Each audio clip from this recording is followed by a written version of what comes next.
Hello students, कल हमने differentiation के बाकी जितने भी फॉर्मूला थे वो सारे कंप्लीट कर लिए थे, है ना। ये अब मैंने कुछ और एग्जांपल बताए थे आपको डिफरेंशिएशन ऑफ पॉलिनोमियल का जो हम करते हैं उसका, ठीक है। इसके अलावा ट्रिग्नोमेट्रिक फंक्शन के डिफरेंशिएशन में मैंने आपको एक्सपोनेंशियल का, लॉग का, साइन का, कॉस का, है ना, टेन का, सेक का और इनके जितने भी पैरेलल बनते हैं वो सारे आपको समझा दिए थे। तो डिफरेंशिएशन वाला टॉपिक हमारा कंप्लीट हो गया है, ठीक है। और आपको आई होप समझ में आ गए होंगे, है ना। इतना कोई मुश्किल नहीं है डिफरेंशिएशन, बस आपको ये फॉर्मूलाज जो हैं वो याद रखने हैं। और ये जो मैंने बताए हैं पैरेलल वाले जो बताए हैं ये आपको समझ में आने चाहिए, ठीक है। मतलब पहले log ax है तो पहले ax का करोगे फिर log का करोगे। समझ में आ गई बात आपको, ठीक है। इस तरीके से ये डिफरेंशिएशन होता है। अच्छा, और जो डिफरेंशिएशन थे, जैसे मैंने आपको एक मल्टीप्लिकेशन का बताया था कि दो फंक्शन अगर मल्टीप्लाई है, उसके एग्जाम्पल और देख लीजिए, ठीक है। जैसे मैंने आपको बताया था कि ये वाला एक मैंने बताया था फॉर्मूला आपको कि differentiation of f x into g x का क्या होता है। पहले का करते हो फिर दूसरे का, है ना, पहले को बाहर रख लेते हो और दूसरे का करते हो, है ना, प्लस फिर दूसरे को बाहर रख लेते हो और पहले का करते हो। इसका आप एक एग्जांपल देख लीजिए। जैसे अगर कोई आपसे कहे कि डिफरेंशिएशन कीजिए आप x साइन x का, है ना, तो आपको दिख रहा है कि दो फंक्शन है। पहला फंक्शन ये है f(x) और ये है आपका g(x), ठीक है। तो पहले आप क्या करोगे, f(x) को बाहर रखते हो, है ना, तो मतलब x को बाहर रखो और डिफरेंशिएशन किसका करो, दूसरे फंक्शन का यानी कि साइन x का, ठीक है। gx का किया है ना हमने डिफरेंशिएशन, प्लस फिर साइन x को बाहर रखो यानी कि gx को बाहर रखेंगे और डिफरेंशिएशन किसका करेंगे, x का। बात समझ में आ गई आपको। अब कैसे करोगे, देखो x तो ऐसा का ऐसा रहेगा, साइन x का डिफरेंशिएशन कल ही बताया है, कितना होता है cos x बताया ना, तो cos x हो गया, प्लस साइन x को रखो बाहर और x का x के रेस्पेक्ट में कितना हो गया 1, ठीक है, dx बाई dx 1 हो गया, ठीक है। तो आंसर आपका क्या आ गया, x cos x plus sign x, ठीक है। तो एक एग्जांपल आपका इसका हो गया। कांस्टेंट वाले का हो ही गया, कांस्टेंट फंक्शन से मल्टीप्लाई होता है उसका भी हो गया हमारा, है ना, मल्टीप्लिकेशन का भी हो गया। और पॉलिनोमियल के भी मैंने एग्जांपल आपको हैंड टू हैंड सारे बता दिए थे, ठीक है। ट्रिग्नोमेट्रिक के ये सारे हो ही गए, ठीक है। तो ये टॉपिक आपका डिफरेंशिएशन का कंप्लीट है। आज हम शुरू करेंगे। अच्छा, और मैं आपको एक दो चीज़ बता देती हूँ कि डिफरेंशिएशन कहाँ, अच्छा चलो, इंटीग्रेशन डिफरेंशिएशन का तो आपका कंप्लीट हो गया, इतना कर लो आप, वही बहुत है। हालांकि चीज़ें तो बहुत सारी होती हैं, मैं बताना भी चाहती हूँ आपको सारी चीज़ें, लेकिन वो फिर ना बियॉन्ड ऑफ योर सिलेबस हो जाएगा, है ना, तो उसमें ज़्यादा नहीं पढ़ते हैं डीप में, है ना। चलो इसी को अपन आगे करते हैं। नेक्स्ट हमारा जो है वो है इंटीग्रेशन, ठीक है। जितना इम्पोर्टेंट आपका डिफरेंशिएशन था उतना ही इम्पोर्टेंट आपका क्या है, इंटीग्रेशन। इंटीग्रेशन हिंदी में इसको बोलते हैं समाकलन और उसको क्या बोलते हैं हम, अवकलन, ठीक है। देखें हिंदी में क्या बोलते हैं इसको, समाकलन, और डिफरेंशिएशन को हिंदी में बोलते हैं अवकलन। समझ में आगे बात। इंटीग्रेशन समझिए कि इंटीग्रेशन क्या होता है, कहाँ काम आता है, ठीक है। देखें इंटीग्रेशन, भाई अगर आपका कोई भी, जैसे सपोज करो कि कोई भी ग्राफ है आपके पास, है ना, उस ग्राफ में आपका ग्राफ है एफ एक्स और एक्स के बीच में और ये है ओरिजिन, ठीक है। इस ग्राफ को जब मैंने बनाया तो एक रेक्टेंगल क्वांटिटी बनी, है ना, मतलब सपोज कर लो कि एक रेक्टेंगल क्वांटिटी बनी जिसका ये साइड है स्मॉल ए और ये साइड है स्मॉल बी। तो कोई आपसे एरिया पूछे तो आप फटाफट क्या करोगे, इसको इससे मल्टीप्लाई कर दोगे, यानी कि लेंथ को ब्रेथ से मल्टीप्लाई कर दोगे, तो आपके पास एरिया कितना आ जाएगा रेक्टेंगल का, ए इंटू बी आ जाएगा।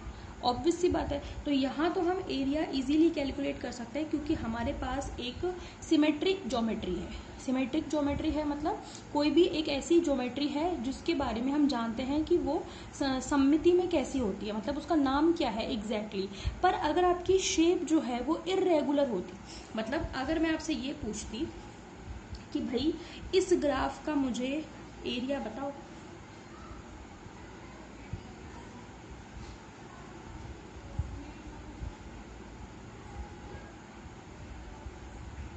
ठीक है, तो आप कैसे बताते?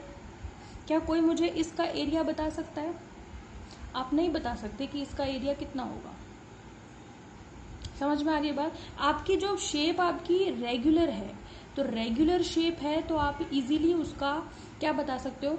एरिया बता सकते हो। जैसे अगर ट्राइंगल होता तो हम जानते हैं कि ट्राइंगल का एरिया कितना होता है, half into area of triangle, half into base into height, जानते हो ना, 1/2 इंटू आधार इंटू ऊंचाई, यानी कि जो बेस इंटू हाइट है वो क्या बनाता है? एरिया ऑफ ट्राइंगल बनाता है। तो ट्राइंगल भी कैसी ज्योमेट्री है? एक सिमेट्रिक ज्योमेट्री है।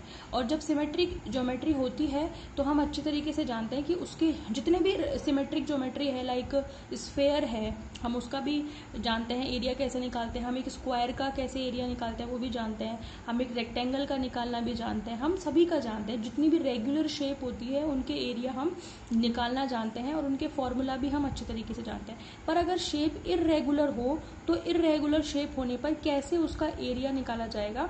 तो उसके लिए हम यूज करते हैं इंटीग्रेशन का। तो आप क्या कहोगे कि if any system is of regular shape, we can easily find the area of that regular shape। ठीक है, ठीक है भाई। but if the system is irregular, then we use the process that is called integration। समझ में आ गई? तो integration क्या करता है? एक तरीके से आपका हर चीज का सम करता है। सम करने का मतलब जोड़ना, जोड़ना मतलब इंटीग्रेशन का मतलब क्या होता है? जोड़ना। मतलब यहाँ पे भी जब मैं एरिया निकालूंगी तो मैं यहाँ से लेकर के यहाँ तक का कंप्लीट एरिया, मतलब ये जो मेरा पूरा ये जो शेडेड एरिया है ये अगर मुझे निकालना है तो मैं क्या करूंगी? इसको छोटे छोटे टुकड़ों में बांटूंगी। यानी कि ये वाला जो साइड, एक मैंने इसकी स्ट्रिप कंसीडर कर ली, उस स्ट्रिप को मैं क्या कर दूंगी? यहाँ से लेके यहाँ तक सबको जोड़ दूंगी तो मेरे को क्या मिल जाएगा? एरिया। मतलब ऐसे समझ के चलिए कि आपके पास कोई शेप है ना, उस शेप का मुझे एरिया चाहिए। तो मैंने क्या किया? उस शेप के बीच में एक डंडी रख दी, है ना, कोई लकड़ी का टुकड़ा रख दिया, उस लकड़ी के टुकड़े का मैंने एरिया निकाल लिया। ठीक है, क्योंकि ये कैसी है? रेक्टेंगल शेप की है भाई, इसका तो मुझे पता है ना कि रेक्टेंगल शेप की है। इसका एरिया आ जाएगा तो मैं क्या करूंगी? इसके एरिया को यहाँ से XA पोजीशन से लेकर XB पोजीशन तक ऐड कर दूंगी। तो मेरे को क्या मिल जाएगा? इस पूरी शेप का जो इर्रेगुलर शेप है इसका मुझे एरिया मिल जाएगा। बात आपको समझ में आ रही है कि इंटीग्रेशन का क्या मतलब होता है? इंटीग्रेशन का बेसिक मतलब होता है टू सम। ठीक है, टू सम अप यानी कि जोड़ना। तो आप क्या कहेंगे? डेफिनेशन क्या हो जाएगी? The basic meaning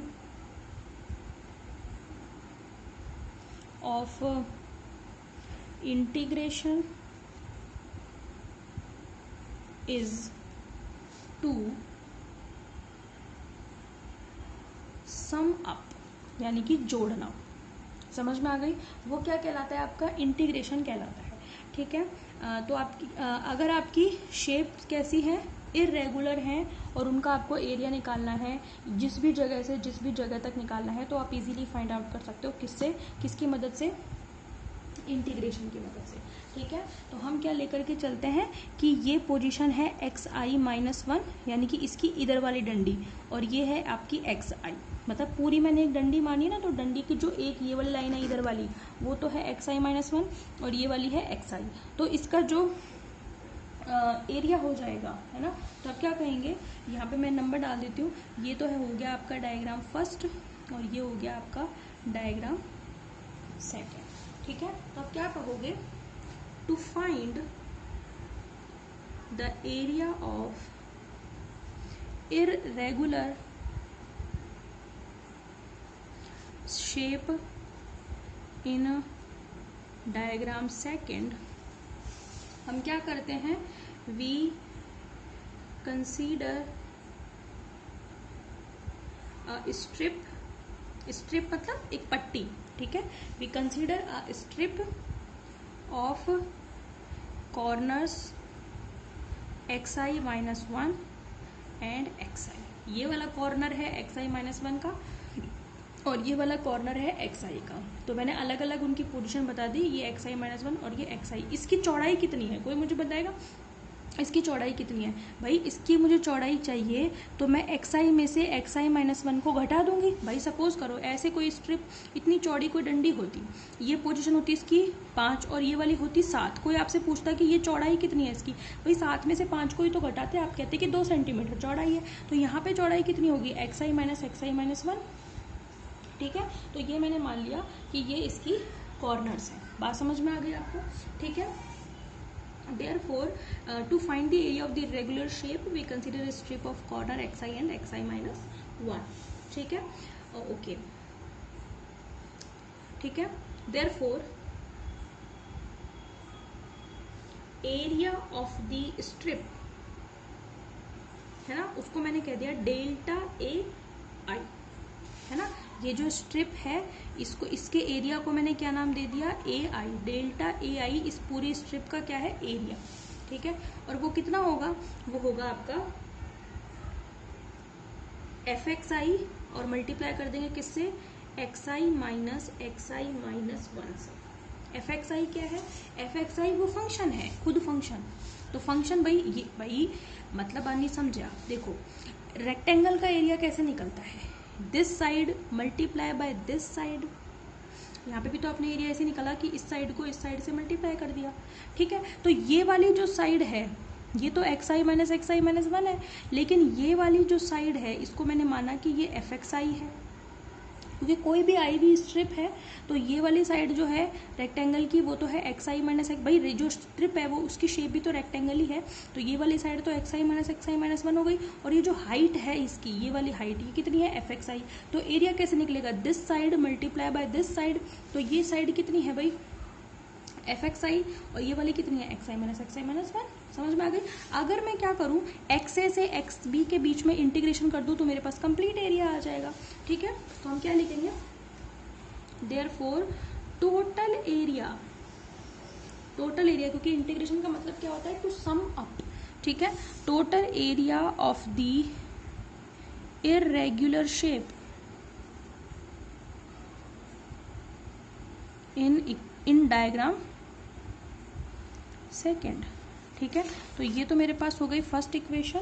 second equation कितनी बनेगी, total area A of the summation, कहाँ से कहाँ तक समेशन, आई बराबर 1 से लेकर n, मतलब मैंने n स्ट्रिप मान ली, ठीक है। मतलब ये जो पूरा कंप्लीट जो एरिया है उसको मैंने कितने स्ट्रिप से मिलकर के मान लिया, n स्ट्रिप से मिलकर बना हुआ मान लिया। To find the area of irregular shape we consider a strip of corner xi minus 1, और इसमें एक लाइन ऐड कर लेना, we consider that whole area is made of these